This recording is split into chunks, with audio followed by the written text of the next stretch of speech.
physical with their goal. midfield. So That Caicedo their, came that their new first striker is goal. also good. I like the way he's playing. Walter Who? Made.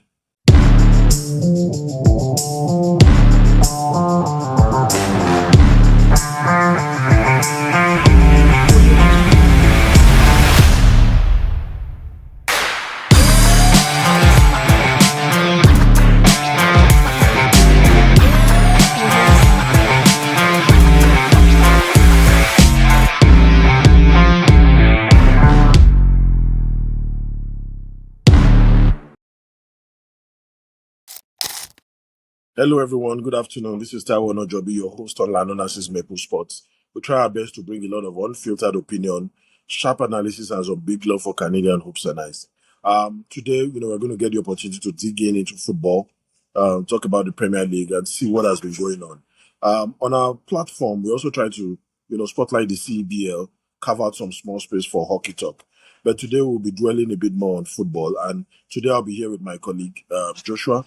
Want to say hi? Yeah, hi everyone. Christmas edition. Happy holidays. Merry Yeah. Christmas to everyone.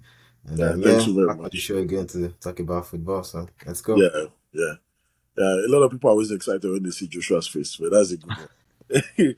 So before we start, I'd like to say today is a good day. Take a chance, be amazing, and pursue your passion, and finally try to make a difference. We're going to be trying to, break down some of those games that have happened within the week under review, starting from Premier League games. We won't definitely go into the African Cup of Nations, even though I had the opportunity of catching up with the opening ceremony. It was very electric in Morocco. But it's just good to put that out there. So we'll be starting from the Newcastle United and Chelsea. That was a wonderful game. Two contrasting halves. I'm just going to talk a little bit about the overall game flow based on our analysis, then give Joshua the opportunity to dive right into it. Um, Newcastle looked very direct. They were tactical.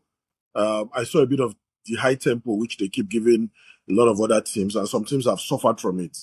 They used that early pressure, kind of, coming up with their two early goals to destabilize Chelsea. But looking at it, Chelsea was very structured and they came back and were able to salvage a draw from this.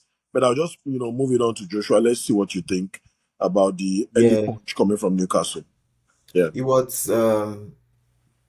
I don't know. It was but like I said, it was a game of two halves really. Yeah. Newcastle first half, Chelsea second half, and for some reason Newcastle like came out of the blocks firing, and Chelsea almost like could not cope with it, and Newcastle settled in the game much faster, much quicker, and they got those two goals, raced to the two-goal lead, and the game was just like that, and you were wondering like what would happen.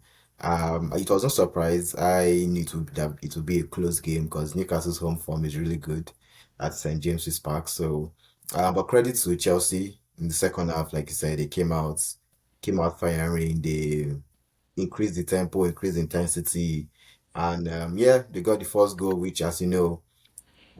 The next goal is always the most important goal when you are Exactly. down 2-0. If Newcastle got the third, that was game over.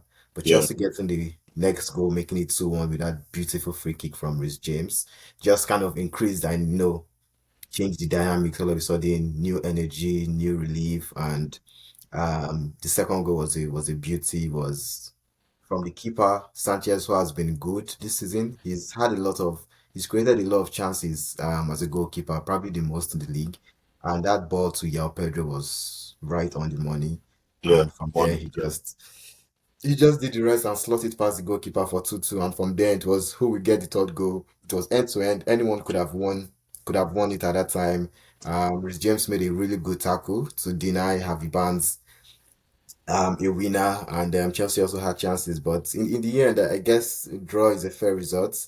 But we just see now Chelsea struggling a bit. And these are the games you'd want to be winning. You want to be going there at least, certainly not going two goals down after 5 minutes, Exactly. considering they play Aston Villa next. Aston Villa is on a good run of form, so on Saturday we see what happens there. But overall, I think. Both teams can be satisfied with a point. More so Chelsea having come back from two goals down, but Newcastle will feel a bit disappointed that haven't led twice, haven't led 2-0. They were not able to see out the game, especially at home. So that would be very disappointing from them. But overall, a good game. fair points, I would say. And we go on to the next one. Yeah, also looking at the domination coming from the 6 yellow cards, which Chelsea was able to get, you see that they really wanted to grind out and get something out of this. And Yeah, it was that's really, I why, mean, if you play yeah, Newcastle, you know it's going to be a physical game physical with their game. midfield. So That Caicedo their, came that their new was striker is good. also good. I like the way he's playing. Walter Who? Made. Oh, okay, okay, yeah, yeah, the Yeah, German, big German striker. a big German guy. Yeah. I didn't even, if you look at him very well, he's very tall and also strong. He uses that to his advantage, and that's why And he's he's good playing with at a his very feet high also level for someone that tall. for that. Oh, yeah, very, very fit. Yeah. I really like that, yeah, but that's a good one. At least it puts them in that contention, and that's why Chelsea was able to keep that position going into the Christmas because they have the same Yeah. points now Liverpool. with Liverpool right now, yeah. So it means that everybody is fighting for what they can get in the top four. But that's the story of today. The next match we'll probably just look at is Manchester City West Ham. I call this a textbook Manchester City performance, where there was a significant control early in the game, and you can see clearly that they sustained that territorial dominance. They showed that they are fighting, to get every point that they can get, and the demolition of West Ham 3-0 was so. For me, it's like a foothold on a team that is already struggling. You understand? You now come and give them 3-0. That early strike, brought that region. But what do you think about the Man City West Ham match generally? Yeah, I mean, I think it was, I mean, it's a no-brainer, really. Everyone Yeah, knew City were going to win. Um, but as you've seen, games are not won on paper, right? You still have to go there to deliver. But it was like we all expected. Eventually, Haaland got the goals. Newcastle, Manchester City settled in, and yeah, still keeping in touch with Arsenal, just making sure you're there or thereabouts.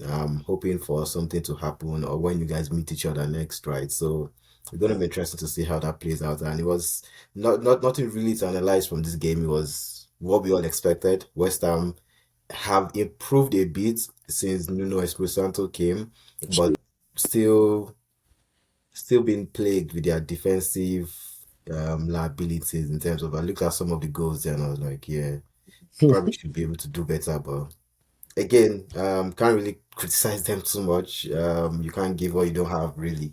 So yeah, good win for Man City. Just keep scoring, keep winning, keep the pressure on Arsenal. They are the ones leading, so the onus is on them to go win this title. All right. I think So Arsenal has continuously found themselves in this situation, and if I had my way, I would have said they should have avoided this long ago. Because if Man City is chasing you, it's better that you are chasing Man City than yeah, Man City is chasing you. But it looks yeah. like Man City is really all out. This is following them aggressively. And Uh, you just feel like they have started to click into gear. they've won their Yeah, last five. yeah, they're They playing won their better. They're scoring. They're not conceding too many goals. too many goals, yeah. I think since the Leeds game where they won 3-2 or so, they've not conceded a lot of goals since then. So slowly but surely they're kicking into gear, and we've seen this movie Yeah, play out before when Man City and Pep click into gear like this, they can go on a crazy run of form. And yeah. Arsenal wobbling a bit in terms of the performance. They are not firing from all cylinders, but they are still getting the win, which is Struggling out to important. get those wins, yeah. Just keep getting that 3 point, no matter by hook or crook, and hope that your form gets back. Back, yeah, that's true. Um, and the performance goes to it. But just make sure you keep that 2 points distance for as long as you Yeah, can. as long as you can, yeah. As long as you can. That's true. That's true. Yeah, that's a good one. The next match analysis there, that was Tottenham Liverpool. This match was very emotional for me because of that red card. It should have been avoided because it came too early for me. And looking at though for me that call was the right call because of the fact that it went directly to that area of the leg. After sliding, it was just not necessary. And getting that early red card it just made the game to swing a little bit to the Liverpool side, and Liverpool was able to dominate with a lot of those goals coming in, showing that they dominated. But I now noticed that 20 minutes to the end of the match, they brought in Richarlison.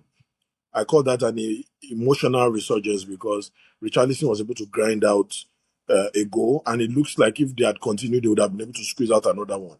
Because it was looking like the Liverpool team just relaxed, they felt that because they had that man advantage, that they could continue. Then the second red card now came, so Captain. it just exactly, so it just finished everything up there.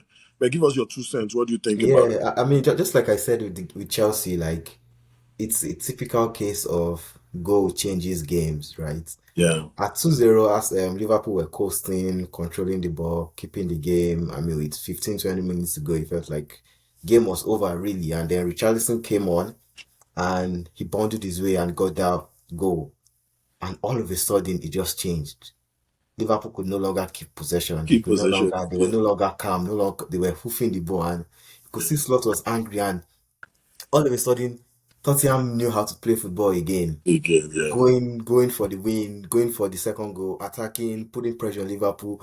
And we were just like, even the commentators were like, we now have a game. Like they've now suddenly made a game out of this. Just, I really don't know the psychology behind.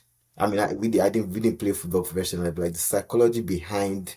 We play Saturday football games, but the psychology behind like conceding goals. All of a sudden, like you concede one goal and you don't just Liverpool could not do what they were doing for I think 70 it's the personnel, minutes. it's the person that came in, and that's why you see that it's Yeah, people but that also win even games. galvanized the whole team. It Like, galvanized, yeah, yeah. and they had a lot of chances. Alisson had to make about two or three saves to avoid conceding a second goal, and I'm just like, I mean, but it was a good game, and eventually Liverpool were able to hold on for a very important 3 points, and but yeah, Romero got the second red, which I don't know for some reason just rush of blood to the head. And as usual, it's we've seen that time and time again with Romero. But I think at the end of the day, Tottenham left it too late. Yeah, Liverpool fully deserved the win. Also, again, would be it's a win that came again at a cost for Isak. Isak, yeah. Isak had a That very injury to eventful, Isak, yeah, he had a very eventful 10 minutes. He came yeah, on, he scored, and he God. got injured and got subbed off. I heard that Um, it's going to be out for, I think, about 3 months or thereabouts. Yeah, so it's a Yeah, fractured. it's a There's a bit fracture, of yeah. fracture on the leg That's because the it problem. was when he scored the goal that he got the injury from Tottenham defender Van der Ven. I think was a reckless tackle on him, but he got the goal. And so it's almost like Isak can't get a break right now. This isn't as I feel for it's him. one he would want to Yeah, end as soon as possible. But like I said, I think this season is going to be like preseason for him. But yeah, next season, I know he's going to come off firing. come on, And fine. I've watched Isak for a long time. The talent and just watch out for him. I think Ekitike also has the opportunity to step up now. Yeah. Yeah, I Now mean he has even been doing that all he has season. He been doing scored the that all second season. goal, so Exactly, yeah. he's He's been been doing that firing. all season. He's been firing, yeah. But there's now a reason for you to now have him play all through. All true. Yeah. Uh, you are now going to be existing, or you're going to be having that heavy usage for him now, He can play the which is full. something he is really looking forward to. You understand? Ekitike has been looking forward to that. So we'll probably have heavy usage for him as well. Now, Yeah. shortly after Man City has done their win, Arsenal was expected to go and take care of business. And I feel that this match kind of defined Arsenal's control. Everton is a very defensive and disciplined team. Going into this match, I was a bit scared because it's a decisive moment for Arsenal. If Arsenal should sleep at this stage, it would have changed the narrative before the Christmas. And going into January, you're now going into a different narrative across board. Yeah. So also, I'm happy for Victor Gyökeres was able to score this decisive penalty as well. And Arsenal dominated all through, as far as I'm concerned, even though it was just a lone goal. But I saw Everton's compactness. I like it. They kept the game tight until the end. Why don't you jump on it and give us your view on this 65 Yeah. possession? Just like you Yeah, said again, like I said, Arsenal just need to get the win. And like I said, the penalty came. It was good for Gyökeres, who is very good from the penalty spot, to at least get a goal back since returning from injury. And Arsenal were able to see out the game, which is good. If you cannot get a second goal, don't concede. exactly. Right. And like I said, Everton defended really deep, defended really well, compact, packed boss, trailer, everything you can imagine in front of the goal post. And they didn't really offer too much going forward. I don't think Arsenal were really under pressure in terms of from Everton. But yeah, Arsenal has to be ready. I mean, a lot of teams will play that way against them. So they have to know that the onus is on them to go break down those teams and also avoid counter-attack, right? As we saw against Wolves, which Wolves were able to get a goal from. But it was a good win. Performance still a bit dodgy, not the free-flowing Arsenal best that we saw early this season, Yeah, where we thought they were going to run away with it. But good news also, some of the injured players are coming back. Saliba is back, Jesus is back. I heard Havertz is training. Havertz is training. Odegaard is back, so Gabriel will be back soon. And I just feel like Arsenal are starting to get their full complement of squad back, which might be the boost they need to get back to their free flowing best. But overall, at this point in time, you just need that 3 points, get the 3 points, and move on to the next game. Live to fight another day. next time, next time. That's a good one. Thanks for giving us that. Another unlikely match I just decided to pinpoint because we've also had conversations around Crystal Palace having a Mm. very good start to the season, but they felt like a different team from what I was looking at. Against Leeds United, Leeds ended up giving them 4-1, and some people said it's a structural fatigue. And I'm wondering, where is that intensity that used to, where they used to discipline teams early in the season? That dominant performance that was built on tempo, aggression. And also, I had the opportunity of catching up with their Carabao Cup performance as well, that ended up in penalties as well against Arsenal. And, looking at this performance and that one, it looked like two different teams because Leeds controlled the match in every phase, overwhelmed the Palace team, and they sustained that pressure, and that's why they were able to score 4 goals ahead. But what do you think generally from your own view? Yeah, it was a shock. I mean, I'm not sure too many people would have put their money that Leeds would get a win, let alone win handsomely like that. So it was a strange one. It was a shock, and for a couple reasons, Leeds have actually improved. So I have to give credit to Leeds, not just about Crystal Palace. What Daniel Farker has Yeah, done since his job being under the microscope because he was going into a run of games where it was going to be decisive for his future, where he played Chelsea, Man City, Liverpool. He lost to Man City narrowly, beat yeah, Chelsea, and got a draw against Liverpool. yeah, And not just the results in terms of getting how many points? 5 points, no, 4 points from those 3 games, but it was even also the performance of how none of those games, they were not rolled over in any of those games. Man City had needed a late minute winner, they bust Chelsea and then got the late equalizer against Liverpool. So the performance was really good. And they're just like kind of reject leads, and all of a sudden they're out of relegation zone now. yeah, And how they played, and not just that, but also Calvert Lewin is back to scoring form. He scored 2 goals over the weekend also against Crystal Palace. Who knows? Maybe he might be the second striker to partner Harry Kane in the World Cup if he continues like this, right? But he's just giving us what we know he can do when he's fit, injury free. He can give you at least 10, 13 Premier League goals steady, right? yeah, But yeah, Leeds were wonderful. I mean, I couldn't believe what I was seeing, and credit to them, the team, the coach for this performance. And it looks like they now have a good chance of staying up if they continue like this. But it's a long season.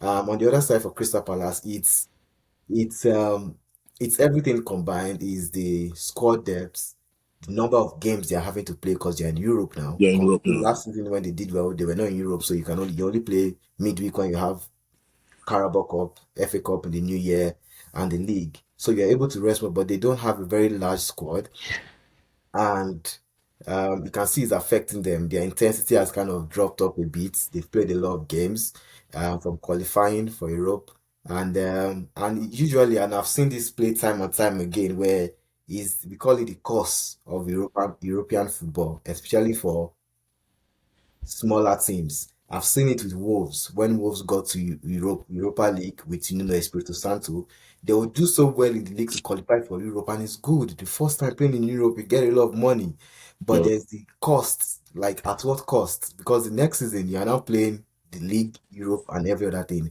and it affects your league form usually because you're not having to travel, play Thursday, Sunday, and you don't have a big squad. You can't spend a lot of money like the big boys who are used to playing in Europe. And then you see that next season when they are playing in Europe, although they are playing in Europe, but the league form then suffers that next season, and usually they don't get to finish as high as they did previously. We saw that with I also saw that with Burnley. Yeah, but when Sean Dyche took Burnley to Europe for the first time in their career. You could see the next season they dropped in form in the league, and yeah, subsequently they relegated. I yeah, think a season or two after. So it's usually the cost of going to Europe for a small team because yes, you want to go to Europe, but the demand that it gives on the team, it puts yeah. on the team the next season, it cannot be overemphasized. So and that's what I can see happening with Crystal Palace also right now. It's like not that they are good, but is we've qualified for Europe now, but at what cost? At what cost? Yeah, and that's true. And sometimes is the cost even worth it? Looking at all they just want to do is, for me, Crystal Palace is a team that still wants to continue to, get a chance to fight for top four. Yeah, So no matter what they do in Europe, at least put themselves in a position to fight yeah. for top four. And if you are Um, there, I mean, thankfully, in Conference League, they have a very good chance. They must make sure they just win because now they've qualified for playoff. They didn't yeah, qualify automatically for the next stage. They're going to play playoffs yeah, because they drew the week before they lost. Arsenal beat them also, like I said, which was a very close game, a very improved performance. But I yeah. know, and also there's the noise of his contract. His contract is over in the summer, so is that also affecting him and the team? Who knows, right? And so it's just That's Oh, but true. I know they'll be fine. I know Crystal Palace will be fine. They'll eventually finish in higher up places, but they might not have as good a season as they did last season. But I still tip them to win the Conference League or at least get to semi-final final. Final. Yeah. That'll be a good one for a team coming from England, able to achieve that much. Just within their first Yeah, season in a very long time in Europe. Um, so also these are two other good teams that played within the week under review, and that's the Aston Villa, Manchester United. Two goals coming from a smart guy, Rogers. Dan Very, very. Rogers. In fact, those two goals were. I like that guy. He has really improved. I think he's also in sync with the coach. I think he understands what the coach really wants. And two magnificent goals, if you ask me. Even though not a good performance for my team, Man United, but I saw that they were more efficient. United was very wasteful in this match, and that decisive performance from Morgan Rogers just showed us that, man, that Aston Villa team has what it takes to be able to even win it all. They can win it all if they want to. You understand? So even though they started a bit slow, first four games of the season, I thought that they won't be able to get to this stage, but it looks like they have more of the ball in their hands now to be able to do what they want to do. So, based on clarity, structure, and execution, can you just push me through what you think about Man U going forward, especially with this performance against Aston Villa, and Yeah, what were your 2 cents? yeah. So for my, I think it was not surprising. It was if I'm a betting man, it was exactly the scoreline, the win I would Yeah, have given Aston Villa. Um, But yeah, it was a good game. First half was a bit tight. United got that equalizer, and again, it's still in the defensive aspects for Manchester United, where you know that when they are getting chances, they can attack, they can score. The issue still lies with the defense of how can they defend, how can they put their body on the line, how can they when they don't have the ball, how good are they out of possession? I was listening to Roy Keane talk about, yeah, they are good in possession, but people always forget that football is both sides, in possession and out of possession. Have you yeah. seen how Arsenal, Liverpool, when they were under Jurgen Klopp's team, out of possession, they hunt you like a pack of dogs. Like they will hunt you as though taking something worth more than the football from them, and that's like the hallmark of a great team. Even when they lose the ball, you see how quickly they want to get it back. But because when you're in control of the ball, then you're in control of the game. But that's Man United's problem. How can they defend? Because look at the goals Morgan Rogers scored. Like Yeah, almost like he solid had all the goals time in the world in the box. in See the the box. second Yeah, goal in the box to pick his spot. The first goal he just cut in from the left, went in and was just able without no tackle, no challenge, nobody pushing him, disturbing him. And it was good goals, but how is he allowed to score easy goals like that? So that's a challenge for Manchester United. They've actually improved this year, like I've said severally, but it's the defensive aspect, out of possession. How hard do they work? How hard do they want to get the win? Do they want to get the draw? Like we can't score again, but this one we are not conceding. Like put your body on the line, your life on the line, like die there, like we say. That's the aspect we've not really seen from them. You feel as though Manchester United will give you chance. If you Yeah. stay there long enough, you would get something and you can get a win because they don't kill off teams and they don't know when they can't kill off teams, they don't know how to suck the life out of them. Just be composed, keep the ball, keep the pressure on. And but yeah, Aston Villa was good. I expected them to win. And like you said, Morgan Rogers seems like he's dragging them. He wants to drag Taking them them to one step the at title a race. time. Yeah. Yeah, He's it's actually true. been very good. I think 7 goals now in the league, pushing to claim that number 10 spot in for England going to the World Cup, which currently, as at with current form, you feel like he's winning that race Yeah, to yeah, be the he's number 10 yeah, person starting in number 10 role, maybe Foden behind, Foden, coming yeah. in second, Bellingham third, but it was a good win. And Aston Villa keep pushing, keep showing that they are there, they are fighting. I don't think, like I listen to Simon Jordan on top, say currently Unai Emery is turning water to wine, but Yeah. how long can he keep doing that? I guess time will tell. Yeah, but it But depends on for how long would you need wine. how long will he need the wine? So, because right now it's still water Exactly. to wine, but I'm not Mm. sure they'll be able to take the wine to the groom To the as group. they did because I think they are going to fall short eventually. Exactly. But Eventually. the way they are going now, it then makes Champions League spaces interesting. Because if we have those three fighting for the title, that's already 3 spots. We have This two spot. left. Yeah, that's Who is it true. going to be? Chelsea, Liverpool, Liverpool. Man U is uh, not even in discussion at all. Chelsea, Liverpool, there's Newcastle. So it will be a fight for the 3 places. So let's see how Newcastle can, oh sorry, Aston Villa can keep up. I don't think they will win the league. I don't think No, anyone no, no. thinks they will win the league. But just be there or thereabout and cement your place for Champions League. And it will be good because last season they lost on They Champions lost. League pace Yeah, on yeah, the it's true. last day Oh, the last day. against this same Manchester United. Yeah, All they had to exactly. do was beat a terrible, dejected, abysmal Manchester United at home At home, yeah. and play in Champions League next season. And unfortunately, they could not do that. They could Manchester not do that. United did not only did they not win, they lost. Manchester They United lost. won, and that's One. how Newcastle took And the the. thing is, Man U did not even need the win at that They point. know because I mean they They finished needed it fifth. more. What did they want to use the win for? Exactly. But yeah, Newcastle eventually took the 5th spot, and that's how Aston Villa missed out on Champions League. So this season they wouldn't want that to repeat itself. Claim the third position if you can, and let's see how it goes. But it's good. It's good. I really love Unai Emery. He's a very, very experienced coach. No, it's good. The guy is good. He It knows what is speaks he for knows him. what he's doing. So just so You happy for see him. it. I'm really happy for him.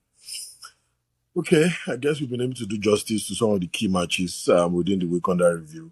Some of the side talks and the Opta projections, predictions are showing that Arsenal are still the overwhelming favourite with 69% to still win the Premier League. Hopefully, they're able to translate that into real life terms. Man City are just coming directly behind them with 24.8%. And just as you said, Aston Villa too is just coming directly at their back, giving Yeah. about 4.8%, which is very, very low to win the Premier League. But however, these are just predictions. Things can still change across the season. We also talked about Isak's it's a lower leg injury. It's going to take him about another 3 months before he gets back. And, hopefully, he's able to come back and still make some noise. But for now, this season, you should just forget about it because 3 months from now, the season will probably already be getting ready to, to crown a new champion. 3 months from now, so you'll probably just bounce back for next season and just, give other teams a run for their money because he still has it in him and age is still on his side. All the way from Spain, Kylian Mbappe equaled Cristiano Ronaldo's record for 59 goals in a calendar year. I'm so happy for him, even though Ronaldo is the only idol he has always known and has always talked about. So it's a good news and good fit for him. Thank you very much for your time. I know it's a Christmas break, and that's why we're able to keep it short. Once again, this is Lanonas's Maple Sports, where we try to push a lot of unfiltered opinion, sharp analysis, and some big love for Canadian hoops and ice.